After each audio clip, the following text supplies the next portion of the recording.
Magandang araw sa inyong lahat and welcome back ulit dito sa ating YouTube channel na Logis Sisiw Academy. Mas sumakas ulit ito ng Team Logis. And habang nagkakape tayo, pag-usapan natin ang isa sa mga naging controversial na issue ng mga nakaraang buwan sa industriya ng sabong. So, alam kong alam nyo lahat ang naging usapan na to, no? Dahil lahat nag-react dito. So, ano yung pag-uusapan natin ngayon? Ang pag-uusapan natin ngayon is Facebook breeders. So, alam kong naging familiar sa inyo temporarily ang dalawang salita na yun, Facebook breeder. Kasi pinag-usapan sa social media ng mga nakaraan, may mga agreements, may mga disagreements, maraming mga opinion na talagang magkakakontra, magkakakampi dahil sa naging trending na usapin sa social media. Pero ito paano nga ba at bakit nga ba nauso ang Facebook breeders and bakit nga ba nauso ang Facebook breeder na tinatawag So ito walang halong mali siya, ito himayin lang natin, pag-usapan lang natin Kasi tingnan nyo, bakit tinawag na Facebook breeder? From the term itself Facebook breeder kasi laging nasa Facebook. Pero kung mapapansin nyo, nung unang panahon, mga 1980s, 1990s, parang wala pa akong nababalitaan na gumagamit ng Facebook. Ewan ko lang correct me if I'm wrong. So wala pang Facebook breeders. So yung mga breeders nung unang panahon, na yon, talagang ang objective, ang goal nila is talagang makipag-compete, makipagmatigasan ng manok, labanan ng lalaki sa lalaki. Basagan durugan. Kaya nga ang tinawag nila na number 1 na requirement ng karamihan is gameness. Kasi talagang walang susuko, walang ayawan. Magpatayan tayo, magdurugan tayo, magbasagan tayo ng katawan. So, ganon yung parang konsepto. Parang yun yung core principle nung mga breeders na matatagal na ng mga veterano. Ngayon, enter the digital age. Enter the digital age, yung internet. So, nung nausong internet, nausong Facebook, lumabas na ang Facebook breeders. Now, tinawag nilang Facebook breeder, diba? Sabi ko nga kanina, na lagi nila nakikita sa Facebook, laging doon nagpo-post ng pictures, ng videos, nagpo-post ng mga dami ng production, nagpo-post ng mga laban, nagpo-post ng trophies. So, ang iba naman hinahanapan nasaan ang talo mo, bakit puro panalo ang pinupost. Hindi nila naiintindihan na marketing yon. Wala namang bibili sa mga manok at wala namang ganong interesadong manok na buyer sa manok mo na natatalo. Kumbaga sa akin, ang manok mo na natalo is for your learning and to improve next time. Kasi masakit na lagi mo nakikita manok na talo. So, sa akin lang naman yun. Anyway, so, nauso ang Facebook breeder na tinatawag nila. So ngayon, ang nagsasalita na against sa mga Facebook breeder, of course, yung mga naunang breeder na sabi nga natin, of course, siyempre respetado natin. Marami nang napatunayan, marami ng track record, marami ng pinagdaanan, malalim na ang kaalaman sa breeding, marami ng experience sa labanan.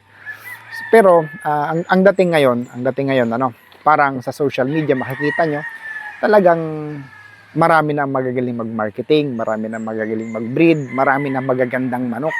Hindi katulad ng unang panahon na limitado lang ang may access sa kaalaman, sa klase ng manok, sa bloodlines, limitado ang may access ng unang panahon. Ngayon, marami na ang may access. So, tingnan natin kung paanong nagkaroon ng access ang karamihan. So, I think kailan nga ba yun way back, ito lang, since 10 years ago, 10 or 20 years ago, dumami na ang breeder. Sobrang dami na. Alam niyo kung bakit? Nagkapera na ang mga tao. So ngayon lang kung mapapansin niyo, maraming may farm na ang owner is mga OFW. Maraming farm na ang owner is mga seaman. So talagang marami nang may pera ngayon as compare nung unang panahon. So nung mga 1980s, mga year 2000 or 90s, hindi pa graduate ang mga yan. Hindi pa nakakapag-abroad ang mga yan. So ako rin, since nandyan ako sa generation na yan, kahit ako, wala rin akong resources nung time na yun.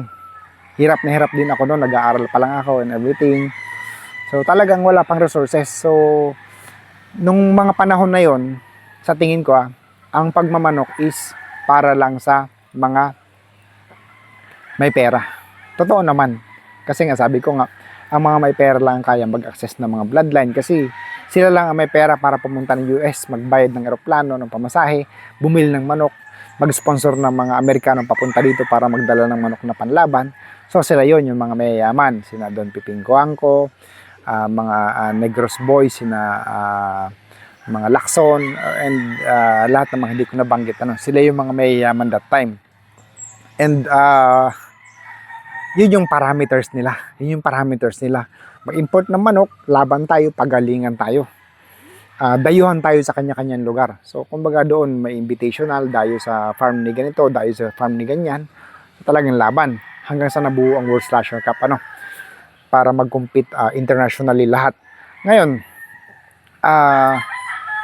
nung pagpasok nitong social media, nitong Facebook, at sabay pa na nagkaroon ng economic boom dahil sa digital age, itong computer age, itong pagkalat ng internet, marami nagkaroon ng hanap buhay, marami nagkapera, nagkaroon ng access sa pagmamanok. And then ang mga Amerikano naman na breeder, nakita nila ang opportunity na lumalakas ang sales, nag-breed sila lang marami, open sa lahat. Hindi na to exclusive sa kung kanino man. Hindi na sila nagbe-breed para lang sa hilig. Nagbe-breed sila para sa negosyo na rin.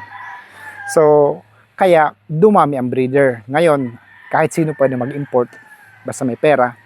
Kahit sino pwedeng matuto sa pag-aaral ng sisiw, basta matyaga, manood lang ng YouTube, manood lang ng mga vlogs, bumisita sa ibang farm na mga established na, matututo na.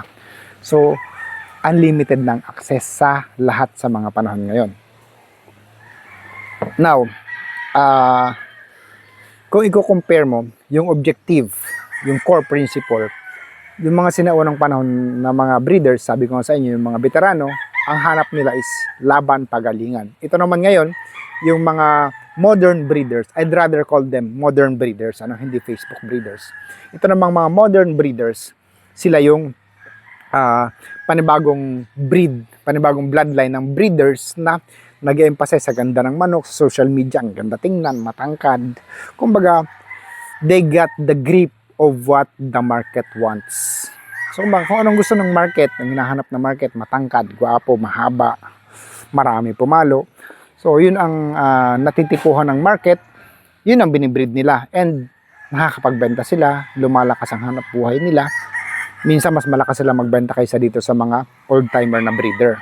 Kasi nga, itong modern breeder, nakukuha niyang objective niya, So magandang manok, marami pumalo, itong gusto ng buyers ko, itong ibibreed ko.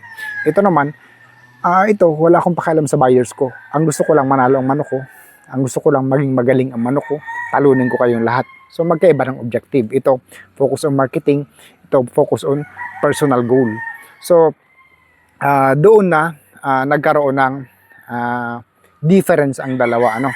Noong nakaraang topic nga, sabi nga natin, parang medyo nagkaroon ng diskusyon ang dalawang klase ng breeder na ito, yung modern breeder at saka yung old-time breeder. Pero hindi naman dapat So I think the old-timers, the old breeders must learn how to use social media. Kasi this is the digital world now. So sabi nga ni Buckminster Fuller, so isa yun sa mga paborito kong author, yung quote ni Buckminster Fuller or ni Bucky Fuller, sabi niya, always look the world on children's eyes. So ibig sabihin,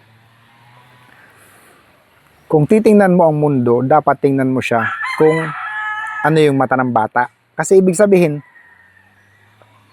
ang bata, mundo niya to. Mundo niya to ngayon. Tayo bilang matatanda, nakalipas na ang mundo natin. Nakalipas na ang era natin.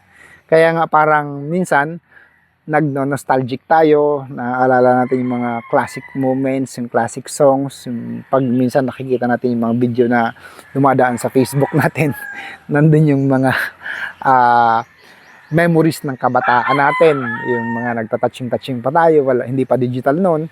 So kumbaga, ang ibig kong sabihin, ang punto ko dito, this is the time of modern breeders.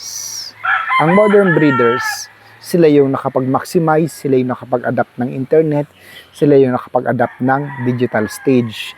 They know how to use it, they know how to make money out of it, and ito, may next generation na naman tayo, may next phase na naman tayo, which is AI generation. So, we may never know kung anong pwede mangyari, pero papunta na tayo doon. And kung sino nakapag-adapt, kung sino ang natutong gumamit ng current na technology, sila yung mamamayagpag, sila yung matitira, sila yung maiiwan. So, kaya ako, I have few idols in the industry. Yung nananalo ng mga 1980s, nananalo ng 1990s, nananalo ng 2000s, and then 2020 na ngayon, nananalo pa rin. Alam niyo kung bakit idol ko sila? Through the years, through how many decades, they are able to adapt. Ganyan din sa akin ang prinsipyo ko sa pagmamanok. Kung kaya mong mag-adapt or dapat nakakapag-adapt ka if you want to stay competitive.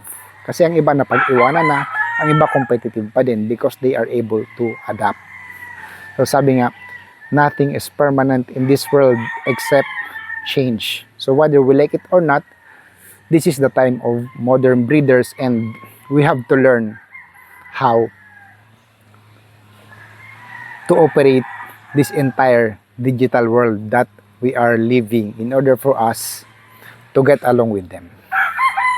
So yun guys, maraming salamat sa inyong lahat. Masama ko sulit ito ng CCO Academy.